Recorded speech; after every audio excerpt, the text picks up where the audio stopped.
My husband's new female friend messaged him that he could do whatever he wanted to her, so I took a screenshot and blasted her on social media. My husband does downhill biking, has done since he was very young, knows his stuff, he's out there every day. So around 6 months ago he was out in the morning, with the dogs, and ended up coming home earlier than usual. While he was out he found this girl who fell off and had badly injured her arm and wrist. As you can imagine, he had done the same numerous times and knew exactly what to do and where to go to get seen quickly. He got her to the car park, packed the dogs and bikes up, and took her to the GP who referred her to the hospital, and he came home. All good. Around a week after this, one of the guys he rides with sent him a screenshot of a post in a Facebook group that was made for people specifically who build and maintain the bike trails. It went something like this: I'm looking for someone called James who helped me last week when I fell and got me to the hospital. He drove a husband's truck, and had 3 dogs. She had posted in a few groups before being linked to the group for the trail builders, who my husband goes out there with. My husband isn't on social media, so he said he could send her his number. She texted him to double check she had the right person. He said it was and that he was glad she was feeling better and he was happy to help.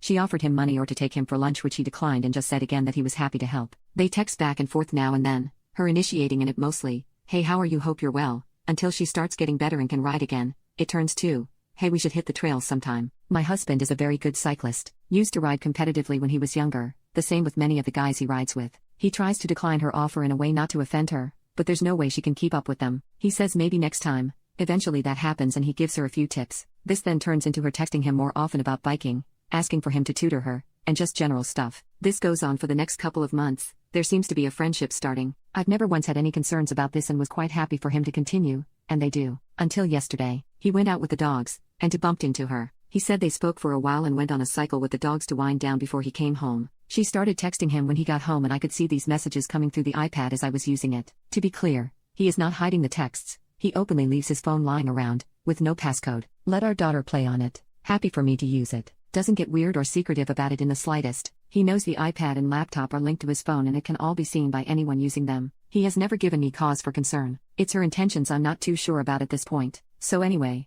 the dogs. We have 3 working gun dogs used in the fields regularly, and while they can look like they're running riot down these trails, they are extremely well trained and tuned into whatever my husband is doing. This becomes more apparent when he's not on the trails, and they're following, watching his every move. These texts started on about the dogs for a bit when she sent a text that ended in the following: like a slave looking to please their master, followed by a smirking emoji. Something about this made me feel icky, and I feel like there's an undertone going on here. He replied but seemed to ignore that last comment. However, this caused me to think and feel like I've noticed a few red flags. She always initiates. If she doesn't get a reply, she seems to keep sending messages until he replies. Not once has she ever referenced or acknowledged the fact that he's married or has a family. Even when he mentioned that he's been away for my birthday, or that he was going to our daughter's dancing show, she'll change the subject as if she's pretending we don't exist, or to close down any mention of us. She often makes excuses for them to meet up.